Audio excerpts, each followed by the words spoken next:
आखिरी ओवरों में ऐसे छिना चेन्नई सुपर किंग्स की हाथ से राजस्थान रॉयल्स ने मुकाबला दर्ज की शानदार जीत। नमस्कार दोस्तों, स्वागत है आपका एक बार फिर हमारे चैनल में। चेन्नई सुपर किंग्स और राजस्थान रॉयल्स के बीच खेले गए एक और शानदार मुकाबले में आखिरी ओवरों में चेन्नई सुपर किंग्स को फिर से हार का सामना करना पड़ा है। तो दोस्तों, इस वीडियो में हम आपको बताएंगे कि आखिरकार चेन्नई सुपर किंग्स और राजस्थान रॉयल्स का मुकाबला किस प्रकार से रोमांचक मोड पर पहुंचा और फिर चेन्नई को हार का सामना करना पड़ा। पूरा हाईलाइट बताएंगे, लेकिन दोस्तों उससे पहले आप भी चाहते हैं कि आपकी फेवरेट टीम आईपीएल 2023 के प्लेऑफ में अपनी जगह पक्की करे तो इस वीडियो को लाइक जरूर कर दें और साथ ही साथ अभी तक चैनल को सब्सक्राइब नहीं किया तो चैनल को सब्सक्राइब करके बेल आइकन जरूर दबा लें। तो चलिए दोस्तों, जानते हैं इस रोमांचक मुकाबले का पूरा हाईलाइट शुरुआत से ही। दोस्तों, आज के मुकाबले की टॉस की बात करें तो आज टॉस जीता संजू सैमसन ने और पहले बल्लेबाजी का फैसला किया। महेंद्र सिंह धोनी यहां पर पहले गेंदबाजी ही करना चाहते थे। वहीं पर दोनों टीमें काफ़ी शानदार प्लेइंग 11 के साथ मैदान पर उतरी। इस मुकाबले में पारी की शुरुआत करने उतरे राजस्थान रॉयल्स की तरफ से जोस बटलर, तो उनके साथ थे यशस्वी जायसवाल। लेकिन पारी की पहली गेंद पर आकाश सिंह के शानदार चौका लगाकर यशस्वी जायसवाल ने बेहतरीन आगाज किया। तो वहीं पर ओवर की दूसरी गेंद पर भी उनके बल्ले से एक और शानदार चौका देखने को मिला। ड्राइव के जरिए उन्होंने 2 गेंदों पर 2 चौके बटोर लिए। लेकिन ओवर की चौथी गेंद पर एक बार फिर से शानदार फ्लिक शॉट के जरिए यशस्वी जायसवाल ने एक और चौका लगाया। इस बार भी मिड विकेट बाउंड्री लाइन के पार भेजा गेंद को और पहले ओवर में 3 चौकों के साथ शानदार शुरुआत कर दी। वहीं पर इसके बाद दूसरे ओवर की पहली गेंद पर जोस बटलर ने भी अपना खाता चौके के साथ खोला। उन्होंने भी शानदार शॉट यहां पर खेला और एक चौका लगाया। इसके बाद इसी ओवर की 5वीं गेंद पर भी जोस बटलर के बल्ले से एक और शानदार चौका फाइन लेग की तरफ देखने को मिला। इसके बाद दोस्तों यहां पर तीसरा ओवर डालने आए आकाश सिंह की पहली गेंद पर यशस्वी जायसवाल ने शानदार चौका लगाया। तो वहीं पर ओवर की तीसरी गेंद पर इस मुकाबले का पहला मैक्सिमम देखने को मिला। यह एक कमाल का शॉट था यशस्वी जायसवाल के बल्ले से।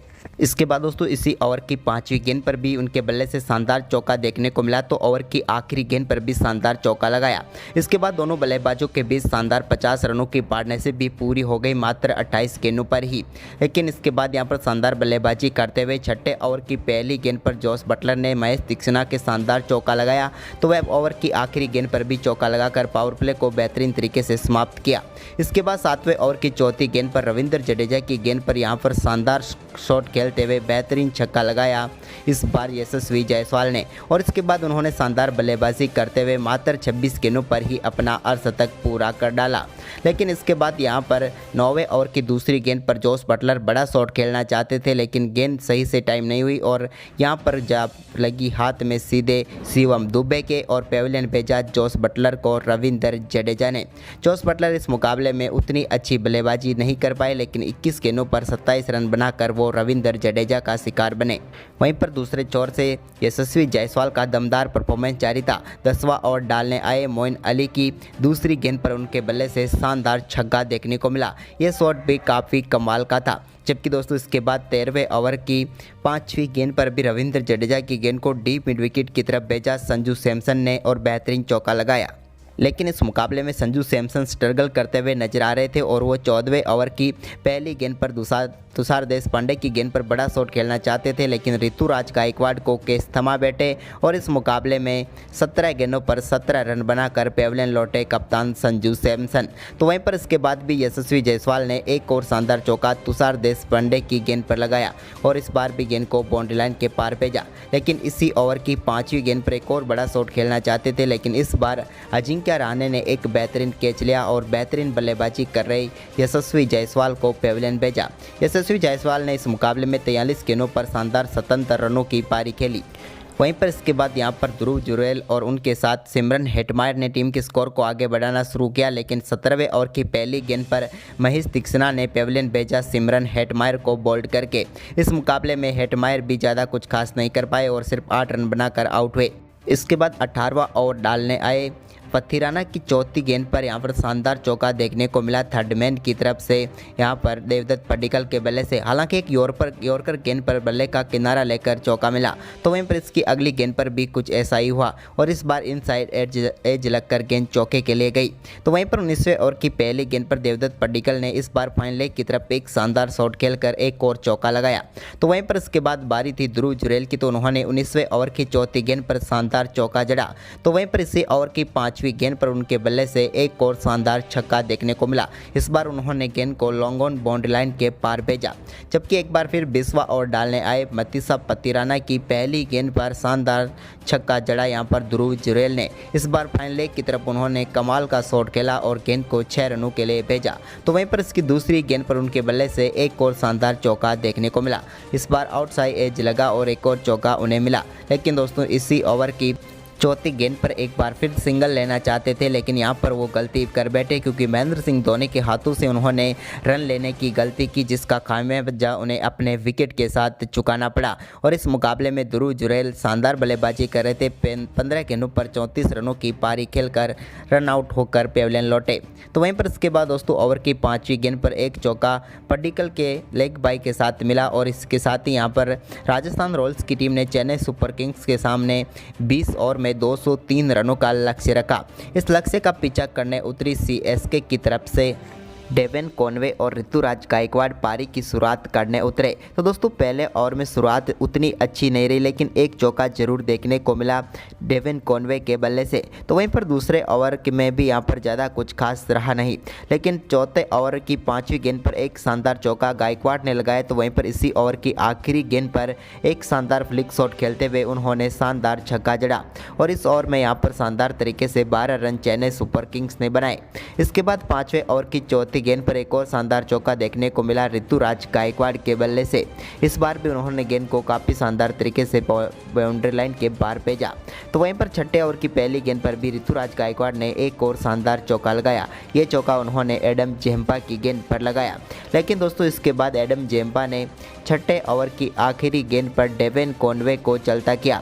संदीप शर्मा के हाथों कैच कराकर पेविलियन भेजा डेवन कॉनवे को। इस मुकाबले में कॉनवे चेन्नई सुपर किंग्स के लिए सबसे खराब पारी खेल गए, क्योंकि 16 गेंदों का सामना करने के बाद वो सिर्फ 8 रन बनाकर पेविलियन लौटे और शायद चेन्नई के लिए आज की ये शुरुआत ही बेहद खराब हो चुकी थी। इसके बाद दोस्तों 7वें ओवर की पहली गेंद पर भी शानदार चौका ऋतुराज गायकवाड़ के बल्ले से देखने को मिला। तो वहीं पर इसके बाद 8वें ओवर की आखिरी गेंद पर भी उन्होंने एक और शानदार चौका लगाया, लेकिन इसके बाद जब 10वां ओवर डालने आए एडम जेम्पा ने तो उन्होंने दूसरी ही गेंद पर चलता किया ऋतुराज गायकवाड़ को। ऋतुराज गायकवाड़ अच्छी फॉर्म में लग रहे थे, लेकिन यहाँ पर उनका कैच देवदत्त पडिक्कल ने पकड़ा और 29 गेंदों पर 47 रनों की पारी खेलकर ऋतुराज गायकवाड़ पेविलियन लौटे। तो वहीं पर दोस्तों इसके बाद यहाँ पर 11वां ओवर टर्निंग पॉइंट रहा इस मुकाबले का, जहां 11वें ओवर की दूसरी गेंद पर रविचंद्रन अश्विन ने रहाणे को चलता किया। रहाणे बड़ा शॉट खेलना चाहते थे, लेकिन बटलर ने उनका बेहतरीन कैच पकड़ा और वो 13 गेंदों पर 15 रन बनाकर आउट हो गए। इसके बाद अंबाती रायडू उतरे इम्पैक्ट प्लेयर के तौर पर, लेकिन आज के मुकाबले में वो अपना खाता भी नहीं खोल पाए और उनकी दूसरी ही गेंद थी जिस पर वो कैच थमा बैठे जेसन होल्डर को और 2 गेंदों पर 0 पर ही पेविलियन लौटे अंबाती रायडू और बैक टू बैक एक ही ओवर में 2 विकेट गिरने से चेन्नई सुपर किंग्स बैकफुट पर आ गई। इसके बाद यहाँ पर मोइन अली ने यहाँ पर शिवम दुबे के साथ मिलकर टीम के स्कोर को आगे बढ़ाना शुरू किया। तो 12वें ओवर की चौथी गेंद पर बेहतरीन छक्का मोइन अली के बल्ले से देखने को मिला। ये उनके बल्ले से कमाल का शॉट था। वहीं पर इसके बाद एक और शानदार छक्का उन्होंने चहल की गेंद पर भी लगाया। इस बार उन्होंने डीप स्क्वायर लेग की तरफ शानदार स्लोक स्वीप के जरिए छक्का लगाया, लेकिन इसके बाद 14वां ओवर डालने आए रविचंद्रन अश्विन की पहली गेंद पर शानदार छक्का जड़ा शिवम दुबे ने। एक शानदार छक्का था जो लॉन्ग ऑन के ऊपर से उन्होंने गेंद को स्टैंड्स में डिपॉजिट किया। इसके बाद अगली ही गेंद पर उनके बल्ले से एक और शानदार छक्का देखने को मिला। इस बार डीप मिड विकेट की तरफ शानदार छक्का जड़ा उन्होंने। तो वहीं पर कमाल की बल्लेबाजी करते हुए 15वें ओवर की पहली गेंद पर भी एक और छक्का शिवम दुबे के बल्ले से देखने को मिला एडम जेम्पा की गेंद पर। यह भी काफ़ी कमाल का शॉट था। इस शॉट के बाद उन्होंने एक शानदार चौका भी जड़ा और अब यहाँ पर लाइव पकड़ चुके थे दोनों बल्लेबाज, लेकिन इसके बाद 15वें ओवर की चौथी गेंद पर एक शानदार चौका मोइन अली के बल्ले से देखने को मिला। मोइन अली भी कमाल की बल्लेबाजी कर रहे थे। तभी दोस्तों यहाँ पर मोइन अली की बेहतरीन पारी को समाप्त किया एडम जेम्पा ने। संजू सैमसन ने बेहतरीन कैच पकड़ा और 12 गेंदों पर 23 रन बनाकर पेविलियन लौट गए मोइन अली। इस मुकाबले में अच्छे तो नजर आ रहे थे, लेकिन अपनी पारी को बड़ी नहीं कर पाए। इसके बाद चेन्नई सुपर किंग्स के लिए मुकाबला जिताने की सारी जिम्मेदारी अब शिवम दुबे के बल्ले पर आ चुकी थी और 17वें ओवर की पहली गेंद पर उन्होंने जेसन होल्डर की गेंद को बेहतरीन छक्के के लिए बेच दिया। इस बार 96 मीटर का छक्का उनके बल्ले से देखने को मिला। तो वहीं पर इसी ओवर की तीसरी गेंद पर भी उनके बल्ले से एक और चौका डीप बैकवर्ड पॉइंट की तरफ देखने को मिला। यह भी काफ़ी शानदार शॉट था। जबकि दोस्तों इसी ओवर की आखिरी गेंद पर भी एक और कमाल का शॉट शिवम दुबे के बल्ले से देखने को मिला और इस गेंद को भी वो बाउंड्री लाइन के पार भेजने में कामयाब रहे। और एक बार फिर चेन्नई सुपर किंग्स के लिए 17वां ओवर काफ़ी शानदार रहा।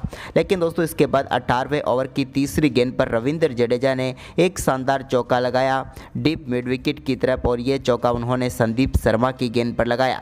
जबकि दोस्तों इसी ओवर की आखिरी गेंद पर भी संदीप शर्मा के एक और चौका देखने को मिला रविंद्र जडेजा के बल्ले से। लेकिन चेन्नई सुपर किंग्स को अब मुकाबला जीतने के लिए आखिरी 12 गेंदों पर चाहिए थे 46 रन। लेकिन यहां से चेन्नई के हाथ से मुकाबला तब निकला जब 19वें ओवर में संदीप शर्मा ने सिर्फ एक ही चौका लगने दिया। वहीं पर अब आखिरी 6 गेंदों पर चेन्नई को मुकाबला जीतने के लिए 37 रनों की जरूरत थी। लेकिन इस ओवर में चेन्नई सुपर किंग्स के दोनों बल्लेबाज एक भी बाउंड्री नहीं निकाल पाए और चेन्नई सुपर किंग्स को इस मुकाबले में 32 रनों से हार का सामना करना पड़ा। राजस्थान रॉयल्स ने कमाल की गेंदबाजी और शुरुआत में बेहतरीन बल्लेबाजी के दम पर इस मुकाबले को जीत लिया। तो दोस्तों आपके हिसाब से चेन्नई सुपर किंग्स की हार का कारण क्या रहा? हमें अपनी राय कमेंट में दें और इस वीडियो को ज़्यादा से ज़्यादा शेयर करें।